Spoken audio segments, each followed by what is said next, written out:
নতুনের সঙ্গে মেলামেশা অন্যরকম দেখে রেগে যায় কমলিনী। উচিত শিক্ষা দেয়। হ্যাঁ বন্ধুরা, এমনটাই দেখতে পাবে। বিস্তারিত জানতে ভিডিওটিতে লাইক দিয়ে চ্যানেলটি সাবস্ক্রাইব করে দেখতে থাকুন। গল্পের শুরুতেই দেখা নতুন ইনস্টিটিউটে আসে আর তখন সবাইকে বলে গুড মর্নিং। এরপর দেখা যাবে একজন বলতে থাকে স্বতন্ত্রটা একজন নতুন জয়েন করেছে, মানে যার আসার কথা ছিল। আর তখন বলে তাই? এরপর বলে হ্যাঁ, সে তো এসেছে তোমার সাথে দেখা করার জন্য। দারুণ, মানে এক্সাইটেড। তোমার তো সে ফ্রেন্ড। আর তখন বলে কোথায় আছে? এরপর বলে লাইব্রেরিতে আছে, আমি ডেকে আনছি। এই বলে ডেকে আনতে যায়। তখন বলে আচ্ছা আপনি বসুন না, সে তো এখানেই আসবে। এরপর বলে না, আপনার খুব বড় ফ্রেন্ড, তাতে অপেক্ষা করুন, এখানেই নিয়ে আসছি।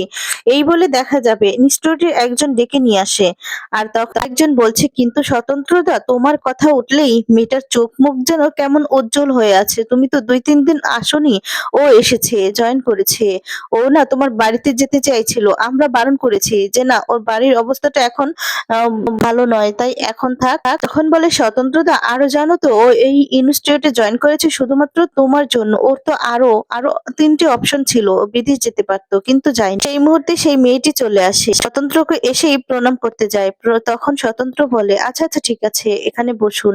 আর তখন সেই মেয়েটি সেখানে বসে বসে এরপর বলতে থাকে আপনার সাথে কথা বলার জন্য আমি আপনাকে অনেক মেল করেছি, কিন্তু আপনি কোনো মেলের উত্তর দেননি। আর তখন স্বতন্ত্র বলে তাই? কোনো দরকার ছিল? একজন বলে সে কি কথা, কাজের কথা না থাকলে তুমি মেইলের উত্তর দাও না? আর তখন বলে আরে না, সেরকম নয়। মেলে যদি কোনো গুরুত্বপূর্ণ কথা না থাকে তাহলে মেলের উত্তর দেওয়া হয় না। তো আপনি কি লিখেছিলেন? আর তখন দেখা যায় যাজ্ঞসেনী বলে না না, আমি আপনার খুব বড় ফ্রেন্ড, সেটাই লিখেছিলাম। আর বলে ও আচ্ছা, এর জন্যই হয়তোবা উত্তর দেওয়া হয়নি। দেখুন না, আমি এই ফ্যান এই সমস্ত ইত্যাদিতে বিশ্বাস করি না। একজন মানুষ তাকে ভালো লাগতেই পারে, তাই না? আর তখন কিন্তু এই যে ফ্যানটা, এটা একদমই ঠিক নয়, আমি বিশ্বাস করি না। আর তখন দেখা যাবে যাজ্ঞসেনী বলে আমি কোনোদিনও ভাবতে পারিনি যে আপনার সামনে এসে দাঁড়াবো। তখন নতুন হেসে দিয়ে বলে কেন, আমি কি ভগবান নাকি যে আমার সামনে এসে দাঁড়াতে পারবেন না? আর তখন দেখা যাবে আরেকজন বলে আরে বলছি না, ও তো ব্যাঙ্গালোরে আর দিল্লিতেও চান্স পেয়েছিল, কলকাতাটাই ও মানে চয়েস করেছে। শুধুমাত্র তুমি এখানে আছো বলেই চয়েস করেছে। আর তখন বলে দেখো স্বতন্ত্র, আমাদেরকে না কেউ এরকম ফ্রেন্ড ট্রেন্ড হয় না। আর তখন এই বলে হাসতে থাকে। নতুন তখন বলে আচ্ছা ঠিক আছে ঠিক আছে। তখন যাজ্ঞসেনীকে বলে আচ্ছা আমাদের এখানে কি আপনার সাবজেক্ট? আর তখন বলে ও আচ্ছা, আপনি তো সায়েন্স নিয়ে পড়ান তাই না? খুব ভালো পড়ান। আর তখন এরপর আরেকজন বলছে ও তো কিছুদিনের জন্য এখানে এসেছে, বছর খানিকের জন্য, তারপর হয়তোবা বাইরে যাবে, বাইরে যাওয়ার প্ল্যান। আর তখন যাজ্ঞসেনী বলে বাইরে যাওয়ার হলে আগেই যেতে পারতাম, তবে স্যারের সঙ্গে কাজ করে বাইরে যাওয়ার ইচ্ছেটা হতেই পারে, তখন হয়তোবা বাইরে গেলে যেতেও পারে। ডক্টর বোসের কাছে কাজ শেখাটা এটা একটা আমার স্বপ্নের মতো, উনি আমার কাছে অনন্য একজন মানুষ। আর তখন নতুন বলে ও আচ্ছা। নতুন বলে দেখুন আপনি আমাকে ইমপ্রেস করছেন।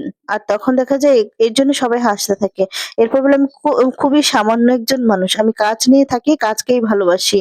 বরাবরই আমি একটু অন্যরকমই, কাজটাই আমার প্রথম প্রায়োরিটি। আর তখন বলতে থাকে বাকি হচ্ছে এই যে আমার বন্ধু বান্ধব যাদেরকে নিয়ে আমি জমিয়ে আড্ডা দিয়ে সময় কাটাতে চাই। আচ্ছা আপনার বাড়ি কোথায়? আর তখন বলে আমি কোচবিহারের মেয়ে। আর তখন বলে কোচবিহার থেকে মানে কলকাতায় পড়াশোনা করেছি, তারপর দিল্লি গিয়েছি, ব্যাঙ্গালোরে গিয়েছি, তারপর দিল্লিতে একভাবেই সেটেল করেছি। তারপরে আপনার লেখাটা আমি দেখতে পেয়েছি, আপনার লেখাতে সায়েন্স ছিল আর অনেক কিছুই ছিল। আপনার লেখাটার মধ্যে না অন্যরকম একটা ফিলিংস ছিল, যা দেখে আমি মুগ্ধ হয়ে যাই। তারপর থেকে আমি আপনার ফ্রেন্ড, তারপর থেকে আমি আপনার সব খোঁজ রেখেছি। সে অনেক মানে ১ বছর আগের কথা, তখন আমি ইউনিভার্সিটিতে পড়তাম বলে এরকম তো হতেই পারে, এরকমটাই হয়। কিন্তু এখন তো আমরা একসঙ্গে কালিগ টিচার, একসঙ্গে আমরা পড়া। এরপর বলে এখন তো এতটা মানে এ করার দরকার নেই। আর তখন বলে একদম ঠিক বলেছেন মিস্টার বোস, কিন্তু তারপরেও প্রত্যেকটা মানুষেরই তো একটা ব্যক্তিগত কোনো কিছু না থাকে, আমি সেই জায়গাটা আপনাকে দিয়ে, আপনি আমার টিচার, আপনি আমার শিক্ষক। তখন নতুন হাসতে থাকে। নতুন বলে আচ্ছা আচ্ছা ঠিক আছে, অনেক হয়েছে। এর মধ্যে ক্লাস নিয়েছেন তো, কেমন লেগেছে? আর তখন বলে হ্যাঁ করেছি, খুব ভালো লেগেছে। এখানকার মানে সমস্ত কিছু তো একদম আলাদা। আর এখানকার ছেলেমেয়েরাও ভীষণ ফ্রেন্ডস। আমি তো ওদের মধ্যে মানে খুব ভালো করে মেলামেশা করার চেষ্টা করছি যাতে করে কাজটা আরো বেটার হয়। তখন নতুন বলে, "আপনি কিন্তু একদম ঠিক কথা বলেছেন। ওরা তো বড় হয়েছে। এদের সঙ্গে যদি আপনি নিজের মানে মেইনটেইন করতে পারেন তাহলে আপনারও ভালো ওদেরও।" এরপর দুজনেই কথা বলতে থাকে। সেখানকার আরেকজন কলিগ বলছে, "আচ্ছা আমরা কি তাহলে এরকম মানে মুখ বন্ধ শ্রোতা হয়ে থাকবো?" আর তখন নতুন বলে, "মানে?" এরপর বলে, "এই যে আপনারা দুজনেই কথা বলে যাচ্ছেন, আমরা তো চুপ আছি, তাই না? আমরা তো কোনো কিছুই বলতে পারছি না।" এরপর বলে, "এই যে দেখুন না, আমরা একবার আপনার দিকে তাকিয়ে আছি, একবার যাজ্ঞসেনীর দিকে তাকিয়ে আছি। আমাদের সাথে তো কেউ কথা বলছেই না।" আর তখন নতুন বলে, "ও আচ্ছা, আচ্ছা ঠিক আছে। এখন কথা বলার সময় নেই। এখন আমাকে যেতে হবে, ক্লাস করতে হবে। ক্লাসটা মেইনটেইন করতে হবে।" আর তখনই যাজ্ঞসেনী বলে, "আমি কি আপনার ক্লাসটা অ্যাটেন্ড করতে পারি?" আর তখনই দেখা যাবে নতুন বলে, "মানে আপনি আমার ক্লাসে জয়েন করবেন?" আর তখন বলে, "আচ্ছা কেন?" এরপর বলে, "আমার খুব ইচ্ছে। অনেক দিনের শখ, অনেক দিনের মানে আকাঙ্ক্ষা যে আপনার কাছে আমি পড়বো। আপনার অনলাইন ক্লাসগুলো আমি না প্রতিটা মন দিয়ে করতাম। প্রতিটাই মন দিয়ে করতাম। প্রত্যেকটা ক্লাসে যখন যেতাম আম আমার খুব ভালো লাগে। আমি কি যেতে পারি?" আর তখন বলে, "এর জন্য আপনাকে আমি কি বলি বলুন তো? আপনার নিজের ক্লাস নেই এখন?" আর তখন বলে, "না, অফ।" এরপর বলে যে, "কিন্তু আপনাকে তো তাছাড়া একটু লাইব্রেরি যেতে হবে, একটু পড়ালেখা করতে হবে, তাই না?"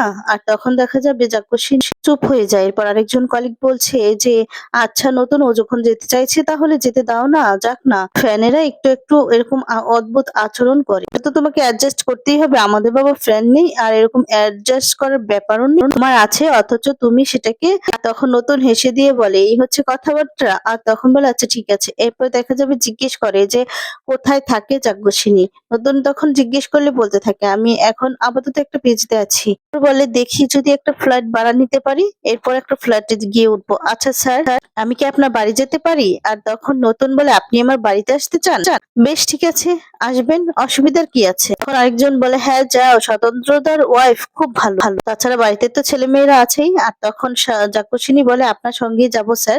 এরপর বলে, "আচ্ছা ঠিক আছে, যাবে, অসুবিধার কি আছে?" তখন বলে, "স্যার কাল যেতে পারি?" এরপর বলে, "কালকেই?"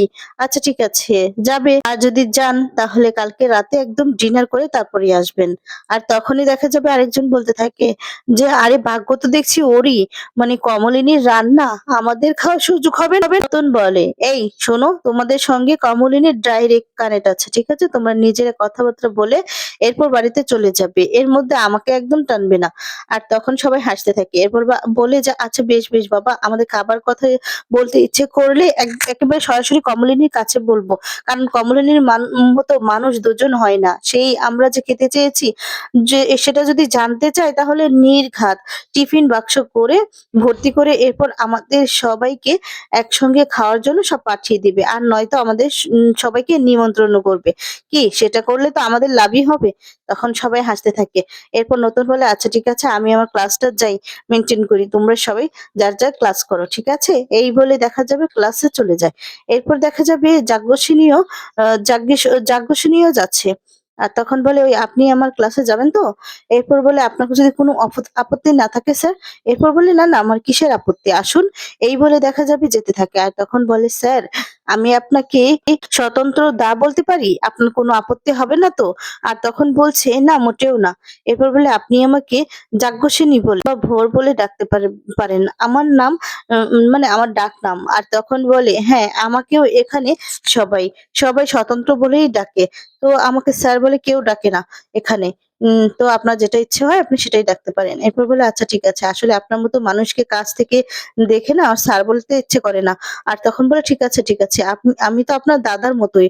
আর তখন বলে, "কিন্তু আমি তো আপনাকে দাদার মতো ভাবি না।" এ কথাটা শুনেই চমকে যায় নতুন। আর তখন বলে, "আমার কাছে আপনি একজন পুরুষ। আমি আমি নিজে একজন নারী। এই পরিচয়টাই আমাদের কাছে সত্যি হয়ে থাকুক। মামা, কাকা, পিসি এই সম্পর্কের মধ্যে আমি নিজেকে আটকে রাখতে চাই না।" নতুন অবাক হয়ে যায়। নতুন বলে, "আমাকে ক্লাসে যেতে হবে।" আর তখন বলে, "আমার তরফ থেকে আমি আপনাকে কথাটা জানিয়ে রাখি। আমি আপনাকে কোনো মিথ্যে কথা বলতে চাই না। আপনি হয়তো ভাবছেন যে আমি আপনাকে দাদার মতো ভাবি কিন্তু আসলে তো তা নয়। তাই।" আর তখন বলে, "ওকে ঠিক আছে, বেশ, এবার আমি ক্লাসে যাব।" এই মুহূর্তে আমার মাথায় ক্লাস ছাড়া অন্য কিছু ঢুকছে না। ক্লাসে যেতে হবে। এরপর অন্যদিকে দেখা যাবে মিঠিকে নিয়ে সবাই বাড়িতে আসে। আর তখন মিঠি বলছে, তোমরা এত ব্যস্ত হচ্ছ কেন আমাকে নিয়ে বলো তো? আমাকে ডক্টর বলেছে নরমালি ভাবে হাঁটতে। তাছাড়া আমি তো এখন ঠিক আছি। আর তখন করছি বলে একদম কথা বলবে না। বুঝতে পেরেছো? তোমার জন্য কিচ্ছু করছি না।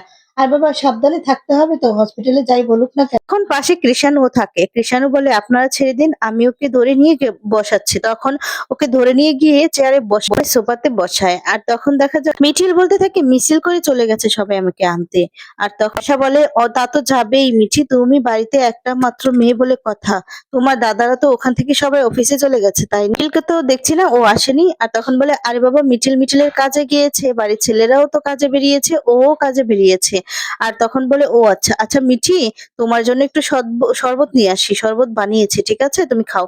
এই বলে শরবত আনতে চলে এরপরে শরবত নিয়ে আসে আর তখন মিঠিকে দেয়। মিঠি তখন খেতে চায় না। মিঠি তখন খেতে না চাইলে এদিকে কমলিনী বলে, "খেয়ে নে মা, খেয়ে নে, ভালো লাগবে, বানিয়ে এনেছে যখন খেয়ে নে।" তখনই সেখানে ঠাম্মিও চলে আসে। ঠাম্মি এসে তখন বলতে থাকে, "মিঠি, চলে এসেছিস? তোর কি ঠাম্মির কথা মনে পড়ে না? দেখ দেখ, তোর চিন্তায় চিন্তা আমার শরীরে দেখ কালি পড়ে গিয়েছে, তাকায়ও না আমার দিকে, সত্যি।" আর তখন দেখা যাবে কৃষাণু বলতে থাকে, "আরে আরে, যত চিন্তা না করবে ততই ভালো, ঠিক আছে, আমার কথা মনে পড়বে।" আমি তখন বলে যে, "না না, ওইসব বুজুং বাজুং বললে চলবে না, ঠিক আছে, ওই সমস্ত একদম চলবে না, আমার কথা মনেই পড়ে না আজকাল।" কিছু বলে, "ঠাম্মি, বাড়িতে কিন্তু এখনো ঠিক মতো ঢুকতে পারিনি, আর ঝগড়া শুরু হয়ে গেল?" এরপর দেখা যায় ঠাম্মি বলে, "ঝগড়া করছি, এটাকে ঝগড়া বলে?" আর তখন কমলিনী বলে, "মা জানেন তো, ও শ্বশুর শাশুড়ি সবাই ওকে দেখতে এসেছিল।" আর তখন ঠাম্মি খুশি হয়ে যায় আর বলে, "তাই না? হ্যাঁ, যাবেই তো, তাদের বাড়ির বউ হতে যাচ্ছে কদিন পরে, এমনিতেই তো বিয়ের দিন তারিখ সবকিছুই এগিয়ে আছে, তাই না?" আর তখন বলতে থাকে, "এই যে পর তো আর সয় না, তর তো আর সয় না।" আর তখন দেখা যাবে কৃষাণু বলে, "তর কি সয় আর কখনো? ছোট গিন্নিকে নিয়ে গেলেই তো বড় গিন্নির সাথে দেখা করতে আসতে পারবো।" আর তখন ঠাম্মি বলে, "না না, এই সমস্ত মন ভোলানো কথা বললে একদমই চলবে না, ওই কথাতে আমি ভুল বলবো।" রতন তখন বলে, "আচ্ছা, আমায় একটু বের হতে হবে।" আর তখন কমলিনী বলে, "তুমি আজ ছুটি নাওনি?" এরপর দেখা যায় নতুন বলে যে, "না, আজকে ছুটি নিলাম না, এখানে তো তোমরা সবাই আছো, আমি যাই, তাই শুধু শুধু আর কামাই করলাম না, সবাই তো এখানে আছো।" আর তখন দেখা যাবে কমলিনী বলে, "আরে না না, তুমি বলেছিলে না মিঠি যেদিন ছাড়া পাবে সেদিন তুমি ছুটি নিবি, সেই জন্য জিজ্ঞেস করছিলাম।" তখন নতুন বলে, "হ্যাঁ বলেছিলাম, কিন্তু এখন মনে হলো যে আমার না থাকলেও চলবে।" আর তারপর দেখা যায় কমলিনী বলে, "হ্যাঁ সেই তো, কাজ থাকলে তুমি যাবে, এর মধ্যে আর বলার কি আছে?" আর তখন দেখা যায় নতুন বলে, "হ্যাঁ, খুব স্বাভাবিক, তাই না? ইনস্টিটিউটে তো আমি কাজ করতেই যাই, তাই না? আমি তো আর ঘুরতে যাই না।" আর তখন নতুনের কথা শুনে অবাক হয়ে যায় কমলিনী। এরপর বলে, "হ্যাঁ, তুমি যদি বলো তাহলে আমি থেকে যেতে পারি।" আর বলে, "না না, আমি বলবো কেন? আমি তোমার কে মানে তোমার যদি থাকার হতো তুমি তো এমনিতেই থাকতে, তোমাকে আমি বলবো কেন?" তখন মিঠি বলে, "আচ্ছা মা, আমি তো ঠিক আছি, আমি তো ভালোই আছি, নতুন কাকুকে কেন আটকাচ্ছ শুধু শুধু?" আর তখন নতুন বলে, "আমি বরঞ্চ ফেরার সময় কিছু একটা নিয়ে আসবো।" "হ্যাঁ রে মা, তুই কি খেতে চাস বলতো, কি নিয়ে আসবো তোর জন্য?" কমলিনী বলে, "এই একদম না, ওকে বাইরের খাবার দেওয়া যাবে না কিন্তু।" এখন নতুন বলে, "আরে ডাক্তার তো বলেছে ওর খাওয়া দাওয়া এখন নরমাল, খেতে পারবে সবকিছু, আর আমি তো যা তা দোকান থেকে কিছু আনবো না, আমি কোনো ভালো দোকান থেকে ওর জন্য একটু মিষ্টি নিয়ে আসি। আচ্ছা, তোমার কি মনে হয় আমি ওর ক্ষতি চাই?" আর তখন কমলিনী বলে, "তোমার কি হয়েছে বলো তো? মানে আমি কিছুতেই বুঝতে পারছি না যে তুমি কোনো কথা যেটা আমি সোজাভাবে বলছি তুমি সেটা সোজাভাবে নিতে পারছো না কেন? সোজাভাবে কথাও বলছো না, ঘুরিয়ে ঘুরিয়ে কথা বলছো, কথাগুলো কিরকম একটা বলছো।" আর তখন বলে, "না, আমি এটা ভাববো যে তুমি মিঠির ক্ষতি চাও, আমি এটা বলবো, এটা বলতে পারি কখনো?" নতুন তখন বলে, "তাহলে তুমি বলছো কেন যে তুমি বাড়িতে মিষ্টি বানিয়ে নিয়ে আসবে? আমি তো বলছি যে আমি একটা ভালো দোকান থেকে মিষ্টি নিয়ে আসবো। আমি যা করছি ডক্টরের পারমিশন নিয়েই তো করছি। তোমার কেন মনে হচ্ছে যে আমি যেখান থেকে নিয়ে আসবো মিষ্টি খারাপ হতে পারে? আমি জানি তুমি বাড়িতে মিষ্টি বানিয়ে নিতে পারো, তুমি সবকিছুই বাড়িতে বানাতে পারো, তাহলে আমি যখন আনতে চাইছি তুমি আটকাচ্ছ কেন?" আর তখন বলে, "আচ্ছা, তোমার যা খুশি তুমি তাই করো।" মিষ্টি তখন বলে, "নতুন কাকু।" আর তখন বলে, "শোন, তোর মায়ের না বড্ড বেশি আজকাল বাতিক হয়ে যাচ্ছে।" তখন বলে, "হ্যাঁ সেই তো, আমার আর কোনো কিছুই তোমার ভালো লাগে না এখন, সেটা আমি বুঝতেই পারছি।" তখন করছি বলে, "কি হচ্ছে বৌদি ভাই?" আর তখন দেখা যায় এদিকে বর্ষা বলে, "মামুনি, রাগ করো না প্লিজ।" এরপর বলে যে, নতুন কাকু, বুঝতেই তো পারছো মামুনি মিঠিকে নিয়ে এত টেনশন করছে, বলো স্বাভাবিক তো নয়, মেয়েটা তো অসুস্থ, মেয়েটার অপারেশন হল, তুমি যদি না বুঝো কে বুঝবে বলো নতুন কাকু? আর তখন নতুন বলে, এই শোনো, ডোন্ট অ্যাডভান্স, মানে তুমি আমাকে কোনো অ্যাডভান্স দিবে না, ঠিক আছে? আমি যেটা বলি সেটাই করি। এটা আমাদের নিজেদের মধ্যে কথাবার্তা হচ্ছে, তাই তুমি এর মধ্যে কথা বলবে না, একবারই একদম কথা বলবে না, আমাদের মধ্যে তুমি ইন্টারফেয়ার করবে না। এই কথা শুনে অবাক হয়ে যায় সকলেই। তখন ঠাম্মি বলে, এই নতুন শোন না, এসেছিস, আবার যাবি, আবার আসবি, ঠিকই তো, তুই আজকে থেকে যা না। তখন বলে, মাসি, ইনস্টিটিউটে আমি একটা কাজ করছি, আমার উপর একটা দায়িত্ব আছে, আমাকে দায়িত্ব পালন করতে হবে, আমার জন্য তো কেউ না কেউ ওয়েট করে, তাই না? তখন কমলিনী বলে, মা, শুধু শুধু আপনি ওকে আটকাচ্ছেন কেন? ও যখন বলছে যে ওর কাজ আছে, তাহলে ও যাক না, ওর কাজে ও যাক। আর তখন বলে, আর দরকার হলে তো এখানে আমি থাকতাম, তাই না? সত্যি তো এখন কোনো দরকার নেই, সবাই তো আছো তোমরা। মিঠি তখন বলে, আমিও না বুঝতে পারছি না, কেন বলো তো মা, নতুন কাকুকে থাকার জন্য ফোর্স করছো, কেন করছো? তখন বলে, আরে আগে আগে দিদিভাই যখনই আসতো নিজে থেকেই বাড়িতে থেকে যেত, কিন্তু এখন বুঝতেই পারছি যে এখন এমন কাজের চাপ পড়েছে। তখনই নতুন বলতে থাকে, যে আচ্ছা ঠিক আছে, আমি আর যাচ্ছি না, ঠিক আছে, আমি বাড়িতেই থেকে যাচ্ছি। কমলিনী বলে, না না বাবা, আমি একদমই তোমার কাজে ক্ষতি করতে চাই না, তোমার যদি যেতে হয় তুমি যাও, তুমি যা বলছো যা করছো সেই থেকেই আমি এই কথাটা বলছি। হতেই পারে তোমার এখন কাজের চাপ বেশি, আমি সে কথা হয়তোবা জানি না, আমাদের বলনি, সেই জন্যই আমি বুঝতে পারছি না, যাও তুমি কাজে যাও। আর তখন বলে, না ঠিক আছে, আমি আজকে থেকেই যাই বরঞ্চ, বুঝলি তো মিঠি, এতেও তো আমি গেলে কয়েক ঘন্টার জন্যই যেতাম, তাই না? ক্লাস তো আর তেমন হতো না। আর তখন বলে, তার থেকে বরঞ্চ এখানেই সময় কাটাই। তখনই নতুনের ফোনে একটা ফোন আসে, নতুন গিয়ে সোফায় বসে, এরপর নতুন ফোনটা রিসিভ করে, ফোনটা করেছে যাজ্ঞসিনী। তখন বলছে, স্বতন্ত্রতা, আপনি আসবেন না? আর তখন নতুন বলতে থাকে, কোনো দরকার আছে কি, কোনো ইমার্জেন্সি কিছু? আর তখন দেখা যায় বলতে থাকে, না না, কোনো ইমার্জেন্সি নয়, ওই তো কলেজে মানে একটু প্ল্যানিং হচ্ছে, তো তো আপনাকে ছাড়া কি করে হবে, সব ছেলে মেয়েরাই আপনাকে যাচ্ছে। আর তখন বলে, দেখুন আজকে আমার যাওয়াটা হবে না, আজকে আমি যেতে পারবো না, আপনি একটু সামলে নিন, ঠিক আছে, আমি একটু প্রবলেমে আছি। তখন বলে, না না, আপনাকে ছাড়া হবে না। তখন নতুন বলে, কি আশ্চর্য, আমি ছাড়া হবে না মানেটা কি? এরপর বলে, আপনি অন্যান্য ডিপার্টমেন্ট থেকে তো করেছেন সবকিছুই, তাহলে? আর তখন বলে, তাহলে কালকে করি না? এরপর নতুন বলে, শুনুন, দরকারি কাজ ফেলে রাখতে নেই, ঠিক আছে, যদি দরকার হয় এখনই করে ফেলুন, আমি আমি প্রয়োজন হলে কালকে যাব, তখন না হয় আমাকে ভুল হলে কিছু দেখাবেন।